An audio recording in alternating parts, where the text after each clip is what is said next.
Hello ladies and gentlemen, what is going on? My name is Tom, and in today's guide I'm going to be showing you the best console settings for Modern Warfare 2. Let's get into it. These settings are also going to be the same for Warzone 2, dropping late November. So it's good to get the settings installed, up to date, all ready to go, and test them out for yourself, tweak them a little bit to your fancy as well. But we're going to start straight away with the controller settings. So in the controller settings, there's normal controller settings and advanced controller settings. So we'll do the advanced first. In the advanced settings, you want to go to target aim assist, make sure that's on. Aim type, I've left it to default. Again, that's a preference. You can tweak it however you like. I've also changed it to linear.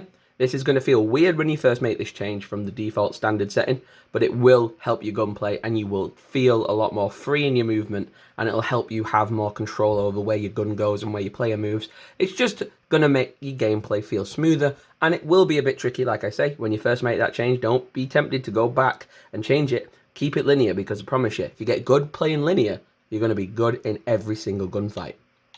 Then scrolling down, basic stuff, just copy. Feel free to pause and copy the settings however you like it. Down there, I show you how it is. I've just left most of it default down here. This is where I've made a few tweaks in the input dead zone. So I think the 0.1 or 0.10, however you want to say it, they're default. So I left those two default. That was default. That was default. These were tweaked to 0.3, 0.3. Oh, yeah, there you go, like that. So basically, those are just going to make it, again, a little bit more responsive. When it comes to tactical sprint, I left mine on toggle. Auto move forward, I left that off. Double tap to get my tactical sprint moving, because slide cancelling is not a thing in this. Grounded mantle, I just left that on as standard. What's this one? Automatic mantling, I left that to be partial. That's just going to help with the flow of you when it comes to like mounting over things, grappling on things, climbing over things, that type of stuff. Movement underwater and stuff, pretty standard. All this normal stuff. So the deploy for the parachute, obviously that's going to be a Warzone setting, and the sprinting to bash open a door, I've left that on too, but you can turn that off.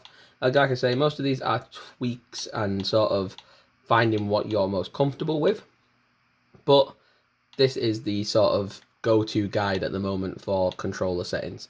So now we're going to move down to my sensitivity. Again, this is preference. Mine is 6. I have been playing on 5, and I've noticed a bit more of a difference when I go to 6 with these settings. Also turned my ADS sensitivity multiplier down to 0.8 or 0.80. That way it's down there, and it's going to make my gunplay more responsive and feel like I have more control over what I'm doing. This thing I've left as standard. I didn't really mess around with that too much. Same as this. Left all that standard. Didn't mess around with it too much. Aim down the sight. I like to hold my sights, so that's what I've done. Automatic sprint, turn that off. It's not going to help you, and it's going to be more of a hindrance in the end, so just turn that off. Equipment behavior, I hold it. Some people like to toggle it. It's up to you. The melee stuff, the weapon movement and all that stuff, I've left that. But this one is important, the interactive reload behavior. You have to prioritize that to prioritize the interact, because there's no such thing as contextual tap anymore. It is now these 4 weird settings. So prioritize the interaction. I don't know why, but it's a good setting to use. Apply 1, that's just in terms of plates. Again, that'll be more so for Warzone. I like to apply 1 at a time, so I've got more choice, instead of being locked into the animation where he just keeps applying loads and loads and loads upon him. I don't have a keyboard and mouse, so I'm skipping that one. Going down to my graphics. On-demand texture streaming. Now, if you're a content creator like myself and you want beautiful looking gameplay to have in videos, you want to leave that on. If you're just going for the frame rates, if you're just going for the nice refresh rates and making it look sort of less beautifully graphically, but more performance heavy, you might turn that off. It's a preference, like I say. Down here, I've just left all that as standard. Like I say, I've not messed around with that because I want my quality to still look nice. But I have turned off the world motion blur, the weapon motion blur, the film grain, the depth of field, and the, what does that say? I can't say that word.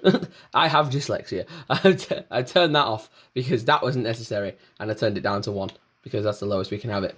My FOV, I've changed to 110. You can crank it all the way to 120. It doesn't make too much of a difference, but 110, look, there we go. We can show you. Look, 110, 120 makes no difference. Makes no difference. Third person, I crank that to max. That's just a preference again. Show more here. This one, under the field of view, you do need to make sure that your ADS field of view is affected. Weapon field of view, just leave that to default. but you do want to make sure that it is affected, otherwise you won't benefit from that 120 field of view. Then you want to go down to your first person camera movement, and you want to reduce that to at least 50%. That again, it's all going to make things feel smoother, it's all going to make things feel nicer. Make sure your safe area is good, make sure your brightness is good. Then when it comes to audio, I have mine on headphones bass boosted, but you can very easily have them on normal headphones. Is again just preference. My mastery volume is on 100. My music is down to 10 because I like a little bit of that menu music in the background. Dialogue, I brought that down to 30, but I could easily bring that up, up or down, maybe down to 20, up to 40, again, preference-wise. The effects volume, you want that on full because that's how you're going to hear your footsteps, that's how you're going to hear all that good stuff that you're listening out for with your really expensive headphones. Hit marker volume, that's not that important.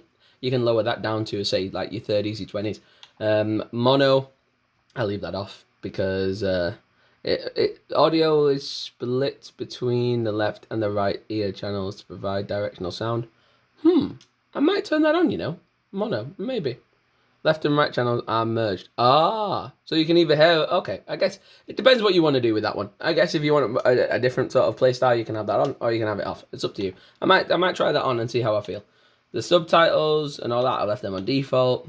Voice chat is on in the lobby and all that good stuff. Game voice channel, left that to default too. I just mute most of the time if I need to. Juggernaut music, I have that on. Modern Warfare sound effects, all that good stuff. Reduce tinnitus sound, like concussion grenades. I could turn that on if that that weird noise from a concussion grenade does annoy you. So I guess you could lower that if you wanted it to reduce that sound. Interference, what is that? Interface, there we go. Interface, default, 20%, short, English. Color, this is the important one. So color customization. So I've put a filter on this. There's different filters you can pick from. I've pressed filter 1. I've gone down to world. You can have interface, you can have both. I've changed mine to world. I've gone to world color intensity, 75%. Interface color, 100. Default color palettes. And I've changed the colors to a bright blue for myself, a green for my team, a slightly darker blue for my party. Enemies, instead of being red, I've made them bright pink. It's very easy to do. You can pick from a default of colors. So say if I wanted to, I don't know, I might want to change it to red. So I could slide it all the way over to red and make them a really luminous red, for example. And then you just have to make sure you press apply. So now my enemies will be bright red dots on my minimap. Again, it's a cool new feature, but it's just something you can play around with. If, say, you wanted your team to be, I don't know, you wanted them to be orange, for example, that's how it would look. If you wanted them to be yellow, blah, blah, blah, etc. You can just mess around and you can play around with what colors you like the best. Also, you can put on the different color blindness settings as well and things like that. But yeah, it just changes it up a little bit. Like I say, I quite like that dynamic for now. The sort of light blue, dark blue dynamic for you and your team is for you and your party, is quite good. And then obviously teammates being green, so you always know where they are. Say if someone needs an ammo box or something, it's good. It's good. It's a cool feature that we've not had before. Subtitles, again, I've left them on for the campaign, took them off for the multiplayer and the co-op modes and the DMZ modes, which we've now got confirmed, which is awesome. All that stuff I've left normal. My minimap, I've turned it into a square. Makes more of your, as you can see from the circle option and the square option, you'll see more of your map. So I'll leave that square. Rotation, I'll leave that on too. Crosshair, obviously I'll leave that on. Hit marker things, I'll leave that on. Things like that. Players, you can change player names to, you can abbreviate so it only displays the full player's name, or you can have it full where it'll do the 100% of the clan tag, the name, or you can have an icon so it's just a little dot over the head. So if you don't want to see loads of people's names running around your screen, again, it's a preference thing. Fade prompt, I just put fade after 5 seconds. All that stuff I left normal. I don't think I turned any of this on. I just left that how it was. And then that's it. Basically, very simple.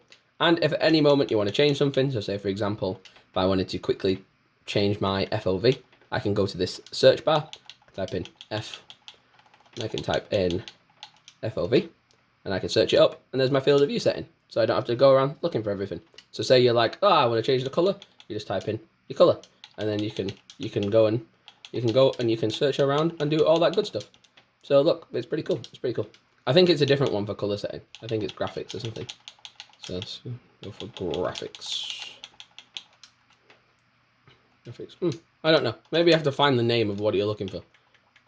That is a weird. The search bar might be bugged because it's just come out. I don't know. Field of view FLV. So if I was going for, it's because I spelt it wrong. COLOR customization. COLOR. Like that. Oh, there you go. There you go. There you go. Good. So that's how it works. So it's pretty simple. It's pretty straightforward. It's a really annoying thing. You got to go through, take your time, change all your settings, but get into the rhythm of doing that right at the start of the game. Try not to play tons of games on the default settings and then like tweaking them as you go. Just try and get them all changed right now at the start of your playthrough, and then you can have a lot of time to adjust them and get used to them and things like that. But yeah, let me know if this helped you. If it did, please feel free to drop a sub, ding dong that notification bell, and I'll see you in the next tutorial video. Goodbye for now, and peace.